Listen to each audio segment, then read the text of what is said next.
And with 3 kids, the situation became a real nail biter. My car kept overheating, and one thing after another began to mess up at home. Being that I'm from Louisiana, I had no family to lean on for support. So it was then that I decided to reach out to the social service community, United Way Suncoast. They paid my outstanding light bill, which was a big help because, of course, the kids were out of school. And the majority of the time they were either running the AC, leaving the lights on. And of course, they all had to do homework and studies online. So Suncoast, United Way Suncoast also referred me to Bay Area Legal, who in turn caught up my rent. I had been in arrears since August. So for 5 months of rent, pretty much $5,000, they paid that for me for August to December, and they even paid January. I had to get legal services because I had one of those landlords that everyone heard about that was not really being patient throughout the pandemic. He ended up taking the hot water heater after I called and told him that it was spewing hot water instead of coming to fix it. And then when I called to see when he would return it, he said, whenever you catch up the rent, I'll then return your hot water heater. So thank God my neighbor was open to my kids and I coming over, using the shower and washing clothes or whatnot, because he really didn't bring it back. I ended up having to get legal services, and thank God United Way Suncoast pointed me in the right direction. He took it on October the 5th, and honestly, he just brought it back about a week ago.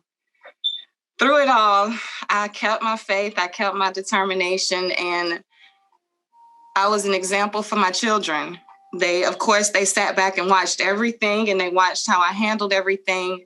And I explained to them that it's very important to swallow your pride and reach out to your local community. If you feel like you have no one else, the community is always there. The social services are always there. You just have to swallow your pride and use your words. So thank God for you guys being there for me. I definitely brag about it all the time. Even though it was a pandemic, I felt blessed. And I thank you guys for everything that you've done for me. So now we have Natalie King and Stuart Rogel, I apologize, on the way up next. Well, good morning, everybody. Thank you for attending today. And it's my pleasure to be here. Hope you can hear me. If you can't, somebody please let me know. My name is Stuart Rogel, and my company is Grayland Ventures. We are a business development and economic development consulting firm here in the Tampa Bay region. I've had the great pleasure of serving as the chair of the United Way Suncoast Public Policy Committee for over 5 years now, and working with the fantastic team at United Way. And Melissa, I've got to tell you that I really appreciate your story and your message. And this is why we do the work that we do, to be able to help and be of assistance. And not only that, but Melissa, you've gone upward and onwards. In fact, you're working today because of the opportunities you had. And that's such a great story because, that's what we're all about, is helping the community to be able to grow and succeed and prosper. And it's one step at a time. And that's what public policy is all about. Kiana, you're absolutely right. Advocacy provides an opportunity for people to have a voice on issues that matter the most to them. And I like to look at this from a return on investment perspective. The issues that we work with in public policy and advocacy, the things that we deal with, and Natalie and the team deal with in Tallahassee and elsewhere, are all about making better decisions about the kinds of issues that are near and dear to us at United Way and near and dear to the ALICE population that we work very hard to serve. And they are about making good decisions and about providing the resources that we need at United Way Suncoast and the United Ways and the agencies that we work with and partner with throughout the state, so that we can have the kinds of support and resources to be able to assist folks like Melissa and many, many others on an ongoing basis. So there's a significant return on investment in having a successful public policy effort. We're going to talk about in a minute the consensus agenda, the statewide agenda that we at United Way Suncoast work under. I was thinking about this consensus agenda, and it's been something that all the United Ways have come together and worked on some very common issues, what I call 4 pillars. And this work has been going on for at least 5, probably 10 years, where we've had all the United Ways come together and look at the 4 pillars. And those 4 pillars track the 4 pillars that we work with here at United Way Suncoast. Their financial stability, their quality early learning, ensuring access to health care, and supporting Florida's veterans. So those are very important issues, and all the United Ways come together to advocate a unified message in partnership with United Way of Florida, where we have an ongoing presence in Tallahassee and somebody full-time for United Way of Florida that's advocating on our behalf, as well as us at the local level. So we've got a very solid consensus agenda. But before I hand it over to Natalie to talk about some of the specifics of that agenda, I just want to also talk about that our public policy committee here at United Way Suncoast, our Tampa Bay and our regional public policy committee has worked very, very hard at developing our own agenda items that we can share with our elected officials. And we're going to talk a little bit, I believe, about one of those that relates to the eviction crisis that we're dealing with because of the pandemic and some of the things that Melissa's faced and some of the things that we're starting to see, we hope will shape into law and policy and support to address those issues. So we have a public policy committee that really comes from all different aspects of the work we do here at United Way Suncoast. There's about 20 members of the Public Policy Committee. Some of us are on these calls right now. Emery Ivory and Doug Riesenauer and Ellen Zinzaletta, for example, from the United Way staff, works very closely with us on a number of issues and serves on our Public Policy Committee. Kiana, as she mentioned, represents Women United and serves on the Public Policy Committee. And I saw that Lori Rogovan and Mike Daigle are also joining us today. So these are the folks who work very hard to develop our own agenda and support the statewide consensus agenda. But we need more folks involved in public policy. So I invite all of you who are on this call, or anybody you think would benefit from being involved in the committee and could also help United Way benefit from getting their service, to join us. Our next meeting is February 25th at 3:30 p.m. Runs about an hour to an hour and 15 minutes, and we meet every month. And we're also, and Natalie will reinforce this, I guarantee, we're doing a virtual Capitol Days, not in Tallahassee, but right here at the same screen you're at now on February 17th. And we chuckle about that a little bit, but I got to tell you that having a presence in front of our elected officials, whether it's virtual or real, and hopefully we get back to real sooner than later, but we're in a virtual world until then, having a presence and letting those elected officials know that you care about the issues that are important to United Way is so, so critical. So I hope you'll mark those dates down, and I'm sure we can send some information out after this webinar about the committee meeting dates and also the Capitol Days dates. And please, please do join us because we need all of you in a unified voice and a common message, really working hard. These are not easy issues. These are not issues where the legislature just says, we'll take care of that tomorrow. These are things that we have to work very hard for. We have to work overtime, meaning that if it's not this session, we've got to keep coming back till we figure it out. And whatever legislative session is. But as I said before, we're dealing with big decisions about things like, child care and health care provision to the elderly or services to veterans.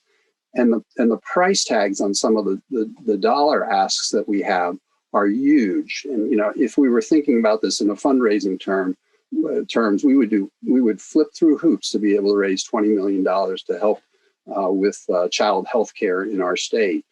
So think about what it would do if we could work really hard in a unified voice to get some of those policy issues together. So I'm excited you're here. Thank you for this opportunity. Thank you, Kiana, for your leadership. Thanks to Jessica Jessica Muroff, our president, our leader, for making public policy a top priority and literally leading the charge for us. And with that, I'll hand this over to Natalie King from RSA Consultants, who's been our advisor, our team member, our partner in this for the last 3 or 4 years, I believe, Natalie, and we really appreciate your support in this and look forward to hearing more about the consensus agenda and what are some of the issues that are top of mind this year for United Way.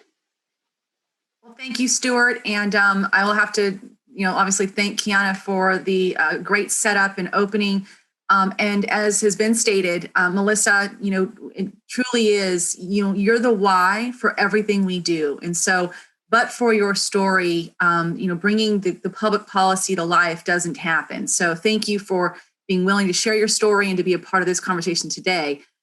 We have, as a public policy team, as United Way Suncoast, and as a state, we are all working in concert to make sure that the 4 pillars, as Stuart laid out, that we're focused on public policy initiatives that are truly going to move the needle and make a difference directly in our community. So with the first pillar, as we look at financial stability, I'm going to start with what I think is the most dynamic thing that we're working on, and that's the eviction crisis that is looming. Although there have been moratoriums in place, there will be a moment in time when the floodgates open and the courts start to process all of the pending evictions. And we know the impact it's going to have, not just based on what we heard from Melissa, but those that will ultimately find themselves in a place that they've never even perceived that they could find themselves in, and that's homeless, and without the opportunity to find new housing. Which will tie me back to the second part of our financial stability, which is affordable housing and state trust funds. So with the evictions piece, as a part of a coalition here locally, and thanks to Doug and his ability to really kind of coalesce some of our partners like USF and others, working very closely with Unite Pinellas, we have put together a white paper, which I believe is a part of your packet that you received. The white paper outlines the kind of the background and the warrant of why we need to focus public policy around solving for the crisis of evictions. 2 elements and 2 public policy opportunities that we see and are working closely with our House and Senate leadership are around the process of a mediation as it relates back to the court proceedings for evictions, allowing for those tenants and leaseors who want to negotiate and work through the concerns through a mediation process versus just the courts, we think is advantageous. It also allows for those that would not normally have representation when they go to court to have that support through the mediation process.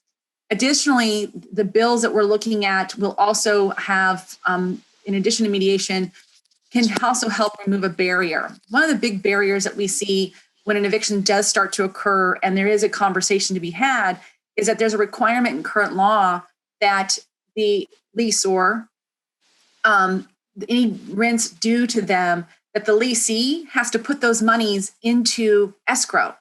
Well, if they had the money, they would have paid their rent. So if they don't have the money to put into escrow, how are they going to start the proceedings? So it's a kind of a chicken egg scenario that we're looking to solve for. And so again, that will be the focus of one of our initiatives, is to look at the process and how do we enhance the mediation and take away the barrier of the escrow portion. So that'll be one big issue that we're going to be working very hard over the next few weeks during what we call committee weeks in Tallahassee, and then through the legislative session, which starts officially in March and runs for 60 days. So that will be a big focus of the energies that we have. The second piece is a evictions records component, because if in fact someone becomes evicted, and in this circumstance with the pandemic, really at no fault of their own, that black mark on their credit will follow them. And evictions even more so than, say, even a bankruptcy, because you might have that eviction follow you for 20 years. You can get out from underneath a bankruptcy faster than you can the black mark of an eviction in the current way that it's reported. So for those after March who were distinctly and specifically affected by the COVID pandemic and the impacts in the economy, we would like to see those records be sealed. And so we'll be working to advance that conversation as well through the legislature. And we're very thankful. We're working with Senator Roussan, who is championing both of those packages that I just mentioned, and and House Member Representative Diane Hart and Representative Frentress Driscoll will be our partners in the House. And so we're having those conversations now. Bills are being filed, and we're actually they are hosting a press conference on Monday to announce these bills and the initiatives. So late breaking news here, you heard it first. We're looking forward to really starting in earnest those conversations on Monday. So the other big piece of the financial stability bucket or pillar is the Sadowski Trust Fund, the Housing Trust Fund that each year collects multiple millions of dollars that is intended to be used. It's off of tax stamps on doc stamps on housing. Is intended to be used to backfill the needs within communities. There's two programs, SHIP and SAIL. I'm not going to get into all the details. Happy to answer more if you want. But those funds each year historically, because they're a trust fund, the legislature has the ability to do what we call sweep the money out. And what they do is they take the money out, it doesn't get used for the intended purpose, and it gets put into general revenue and is used for other things, not housing related. We don't like that, and we've been fighting hard and have made great headway over the years in stopping that trust fund sweep and making sure that both SAIL and SHIP are fully funded. This year, we have some great champions in Senator Hooper, who's out of Pinellas County, and Representative Killebrew, who have sponsored bills to prevent and to make it prohibited that any monies are taken out of that trust fund, therefore requiring that those monies be spent on the intended purpose. And someone asked the question is, what's the name of this fund? It's the Sadowski Trust Fund. We a lot of times call it the Housing Trust Fund, but it's Sadowski is the official name. So that's kind of our focus from this financial stability.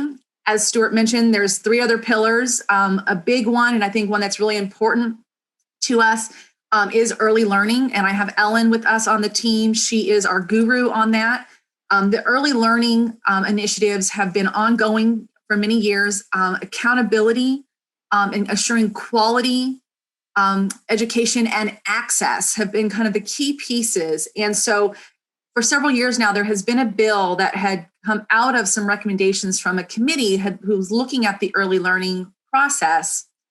And we've been working, but have not been able to get this bill across the finish line the last several years. So we just had HB 419. I've got some feedback. It looks like someone's not on mute. I think we're better now. So actually, I'm still getting a little bit of feedback. Okay. I apologize for the delay, but so on the early learning, so the bill, we have not seen a Senate sponsor file their bill. However, we expect that to happen soon.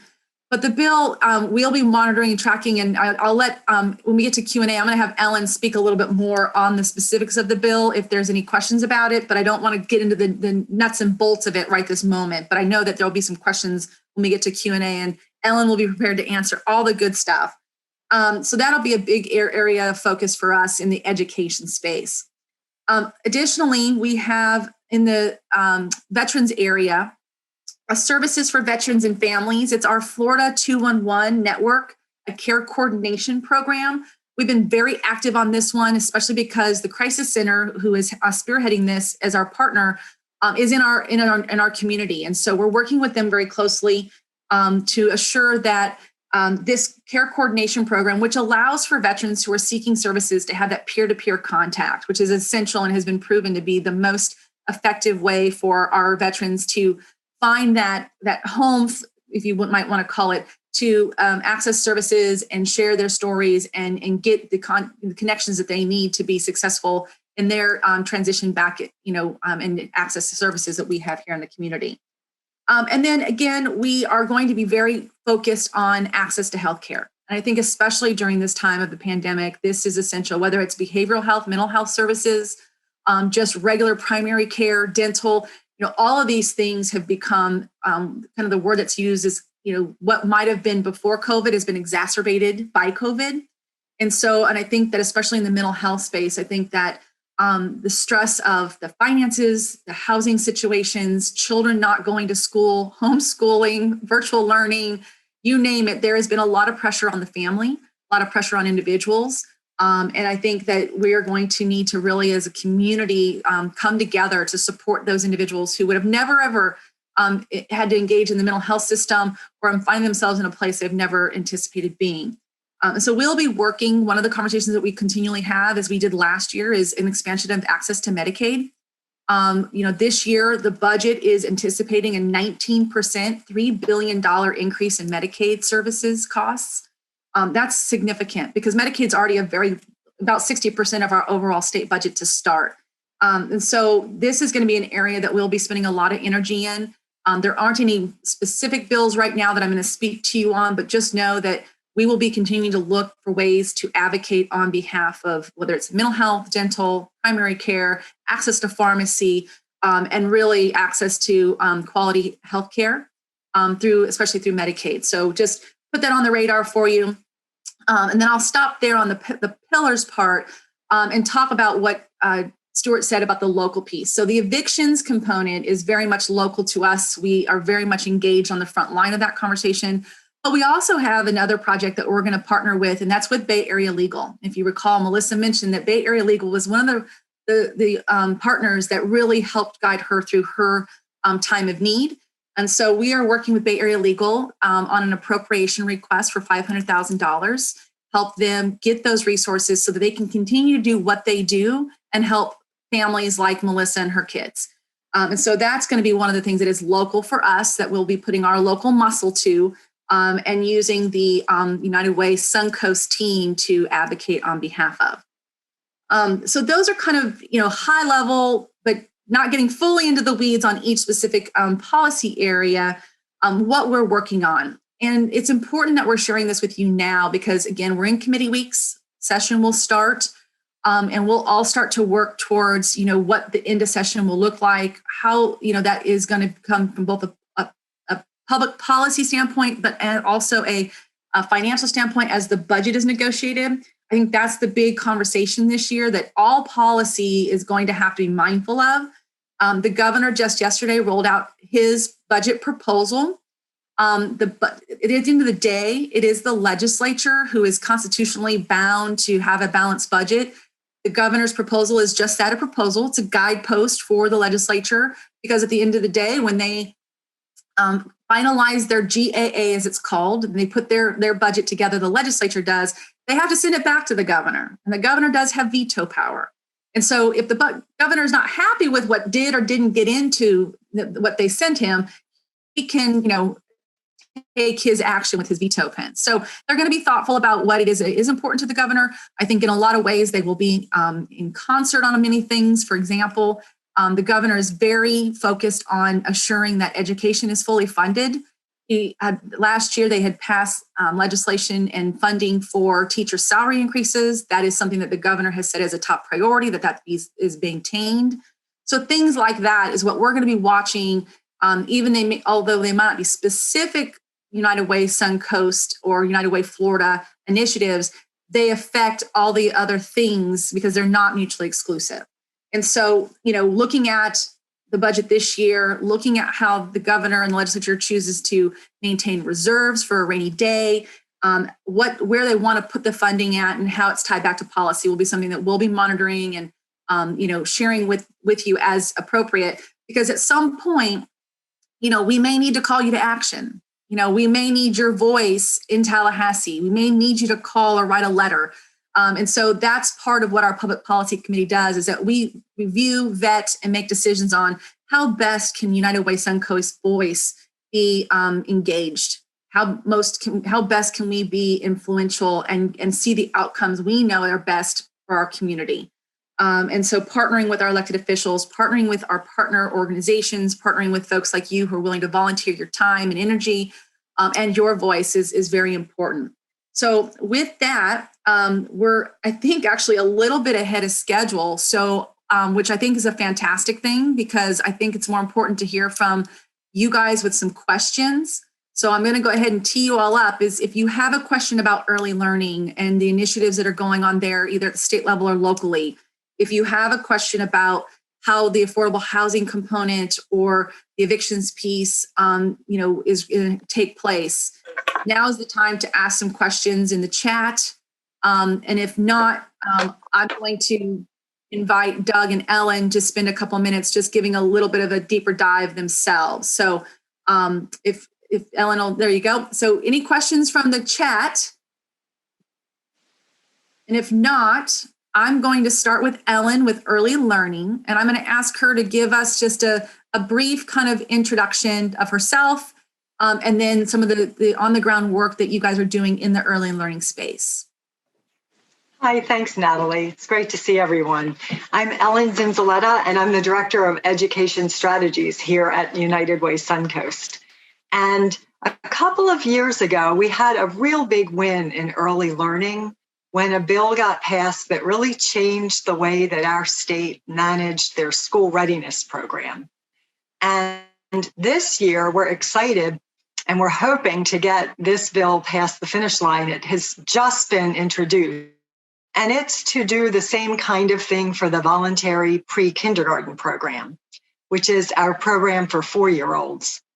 So it's really to just take the program to the next level, to help us realize that learning starts much younger than we thought that it did, and to connect the pre-K period to the elementary period, and to really work on accountability and transparency in this program, to implement an assessment system so that we can really measure what's happening and let everyone that needs to know, all of the stakeholders, know what's happening. And Ellen, while you were talking, we had a great question come in about how do we convince the legislators to support House Bill 419? And, I'll say, and then Ellen, if you can add on to what I'm about to say, the one good news is that we have a very supportive House leadership. Speaker Chris Sprouse, who's out of Pinellas, as well as Chairman Chris Latvala, have both come out very vocally in support of this legislation. We also have great champions in Representative Aaron Grawl, who is the bill sponsor, but also Representative Vance Lupus, who will be pushing hard alongside of her. This is a strong team of representatives who I have a lot of confidence in. But more importantly, recently we have seen, especially through Representative Vance Lupus, a real call to action to our business community. He is making his rounds and he is calling out our business community to step up. This, at the end of the day, early learning is really a workforce issue. And I think that's a message that's important to everyone here.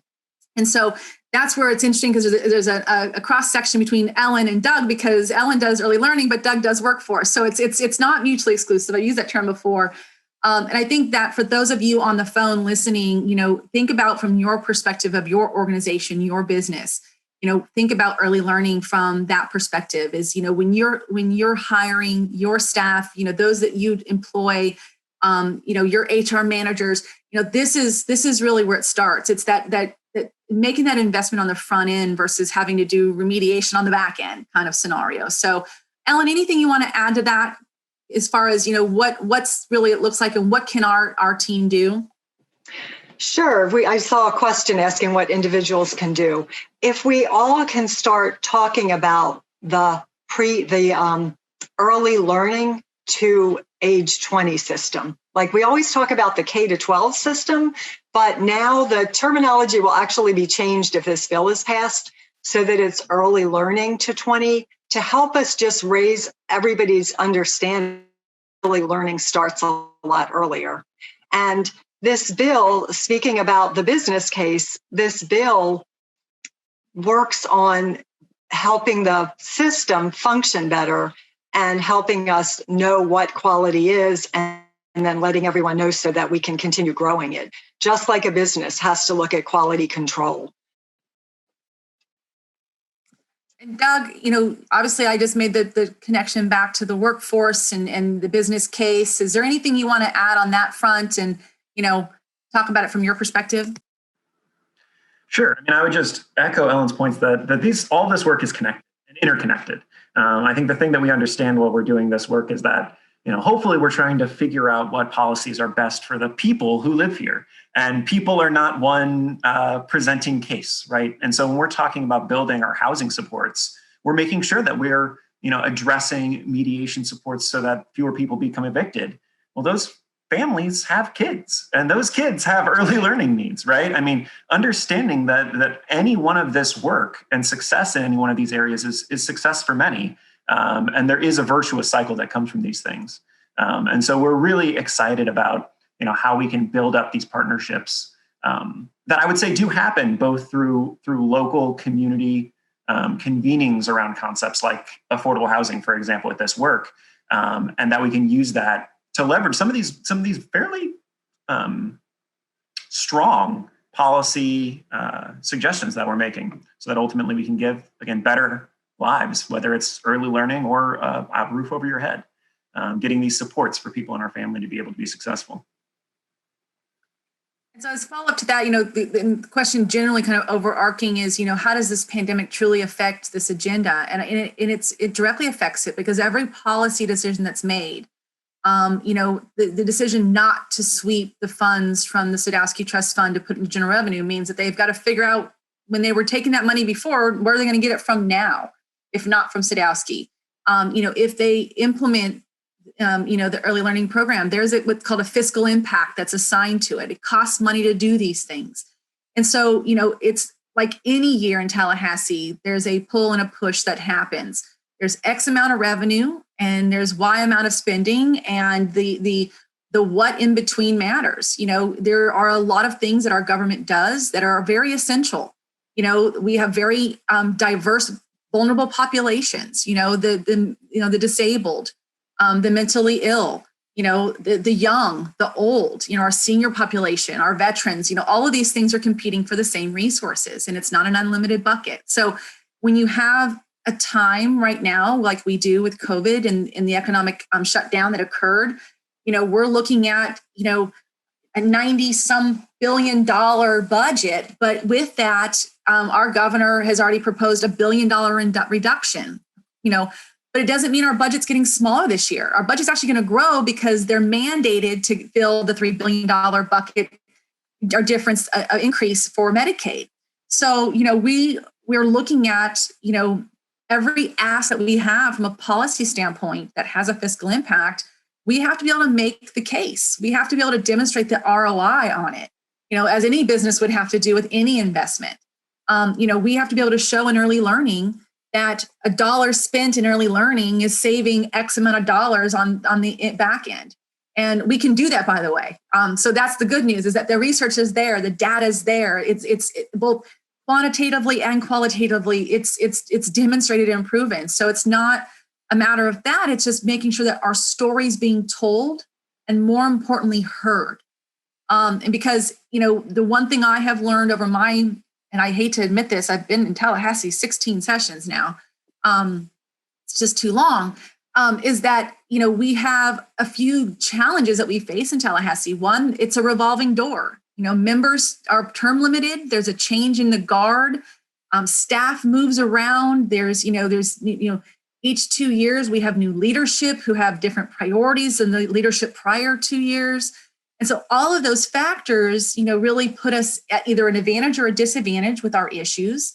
And we have to keep telling our story, and we have to keep re-educating our leadership, in the House, in the Senate, about the priorities and why they should matter. And so, and I joke about this all the time, I go up there, I'm a paid hired hand kind of thing. Like, I go up there, they're used to seeing me, they know my face, and that's good and important because I built the relationships. But that's why your role is so important. They hear from me all the time. They know, and hopefully they know that I'm not up there advocating for something I don't personally believe in. And with United Way Suncoast, it's really easy to believe in what you guys do. It's such an amazing work product. But hearing from Ellen, an expert in the field, hearing from Kiana, hearing from the others that are volunteering because it's the right thing to do and they care and they're passionate, that makes a big, big difference. And so that's why it's important that we bring you into the fold today, because again, when we call you to action, you're ready to go. Let me see if there's any additional questions here. Ellen, it looks like the last two are for you. One is specific for, an example or model of kind of what that quality, high performing early learning child care looks like. And then also some of the models and maybe some of the differences of the programming that we support. So if you can take that one. Sure. So what it looks like is happy children engaged. That's what we want to see. Children that are in early learning. A lot of times we think about learning and we think of school, elementary school and middle school and high school and what we did when we were in school. But what's the children that are younger than that are getting ready to go to school, and they're learning basic things like how to get along with other people, how to control their emotions. And they're also learning the foundations for language and literacy. You know, what does a book look like? How do I hold a book? All of these things are they're learning in a relaxed way, just like we all like to learn. You know, we don't want somebody to force us to sit a certain way and do a certain thing as we're trying to learn. It's the same thing with children. We do have some excellent models. We have a Gold Seal program in Florida, and so programs are designated as a Gold Seal.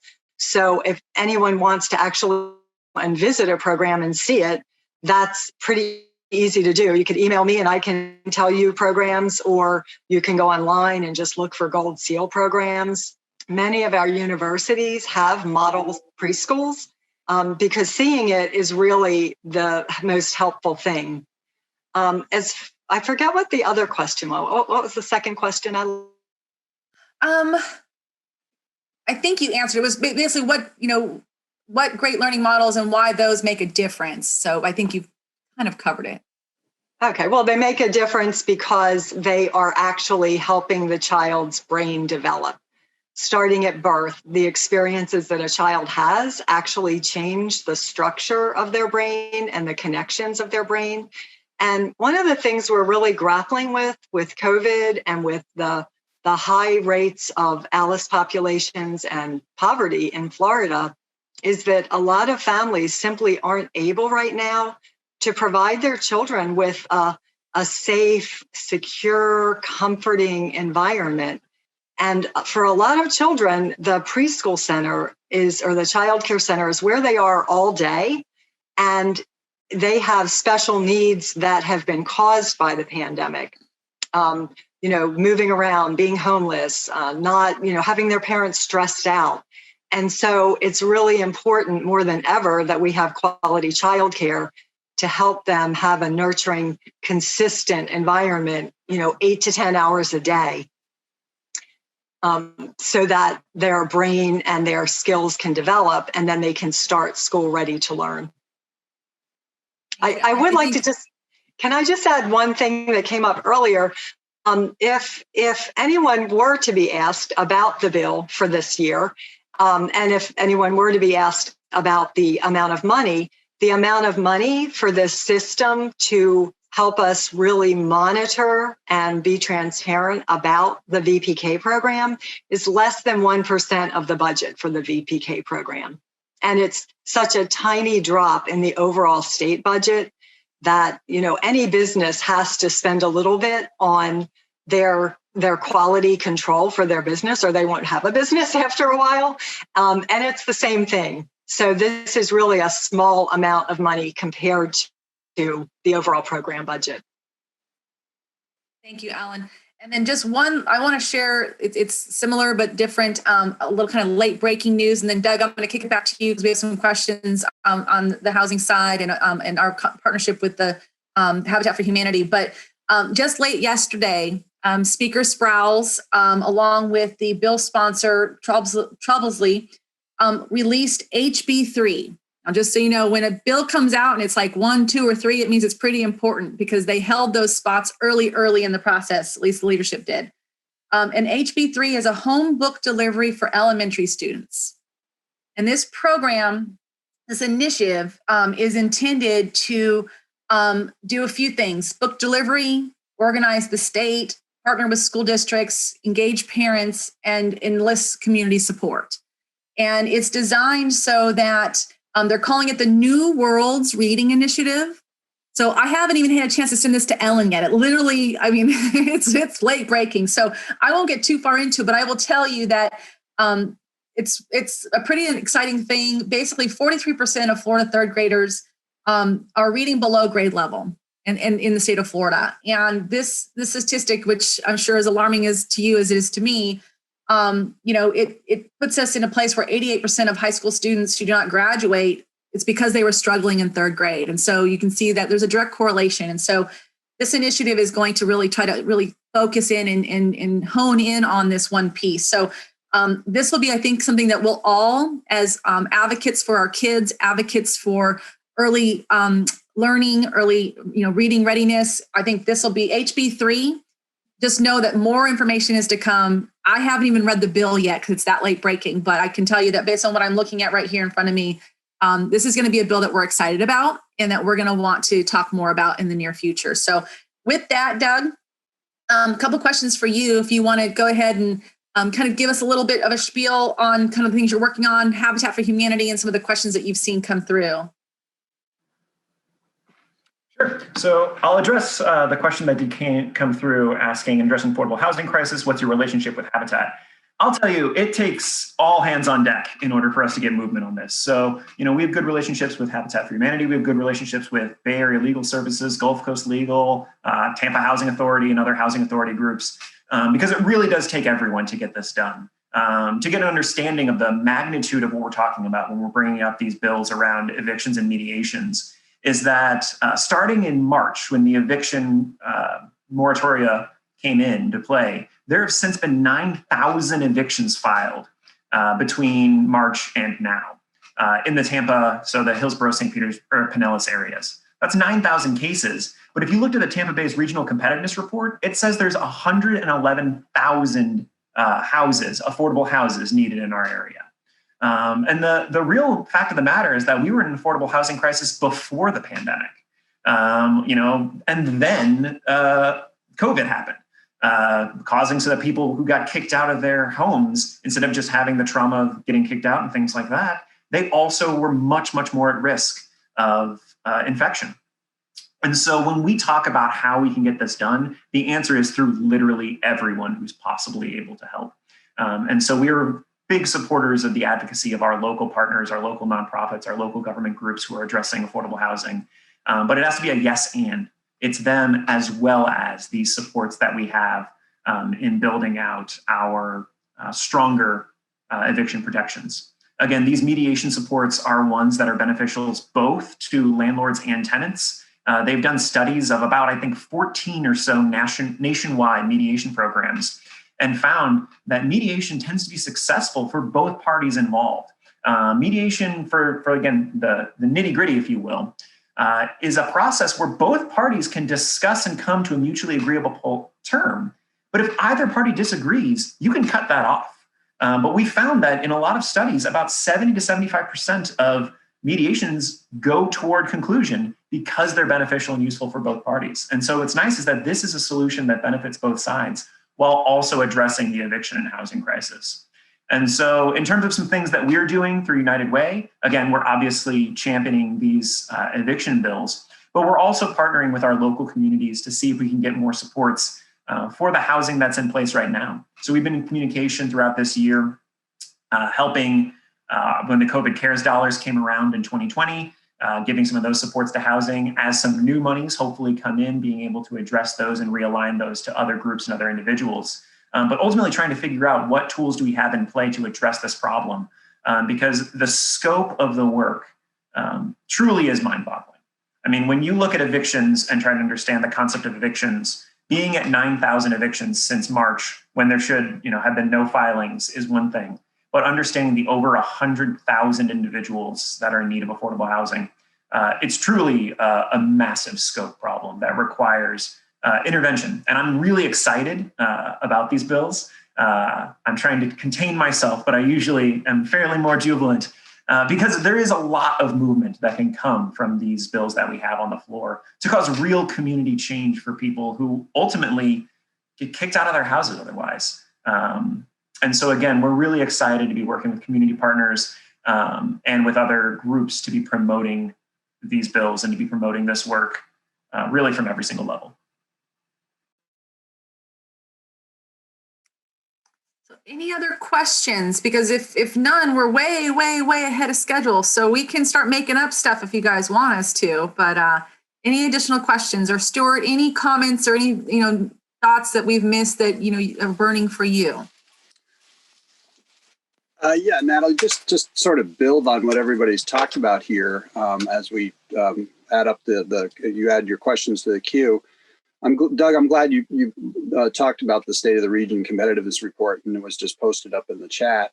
The message I wanted to get across is, these are the issues we're dealing with, and you all know this. I don't need to tell you this, but just remind ourselves, these are naughty, wicked challenges that we have to face, and they're ongoing challenges. They just didn't pop up here in the last year or two. And I mentioned that these are not easy issues to bring before the legislature, particularly when they are in times of struggling with budget cuts and trying to fund their own priorities.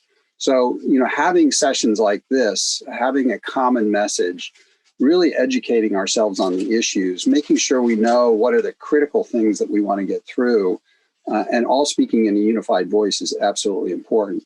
And that's why I think, being part of the State of the Region Competitiveness Report and having Tampa Bay Partnership, United Way, community foundations, and others literally on the same page when it comes to what's important to our community is going to be really important and really pay off in the long run.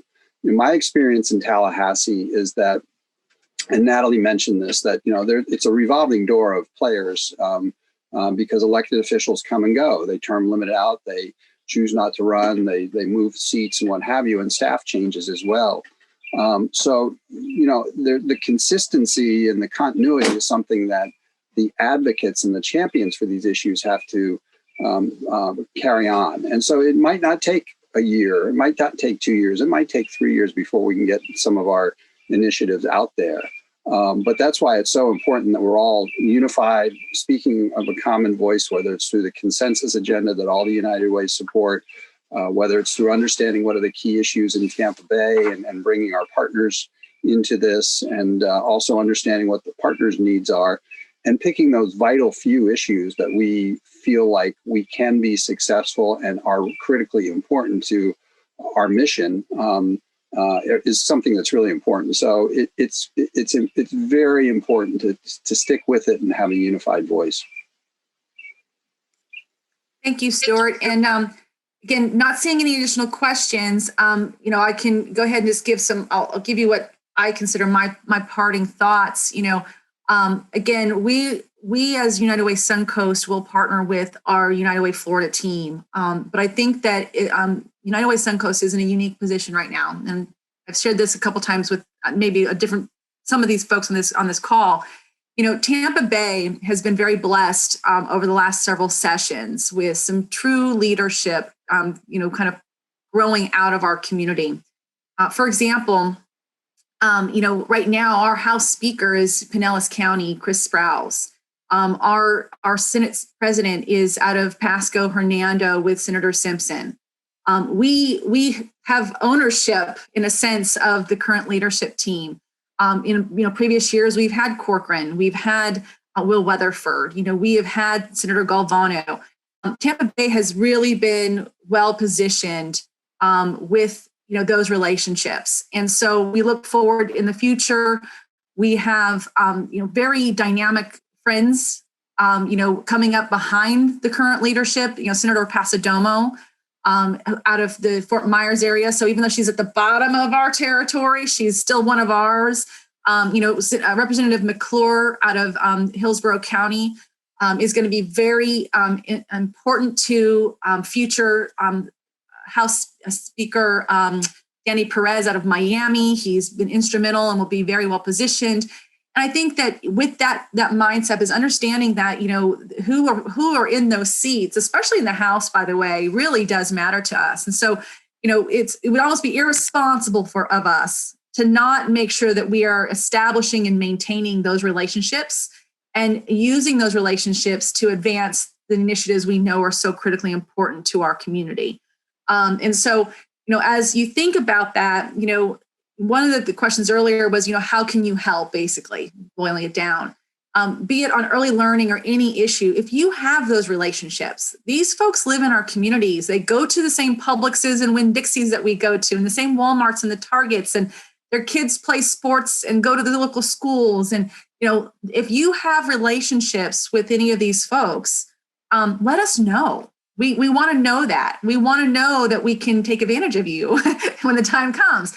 If you don't have relationships but want to, again, those are conversations we want to have with you, as we can help you navigate how do you become more connected to your local, whether it's school board members, county commissions, city councils, or your state reps.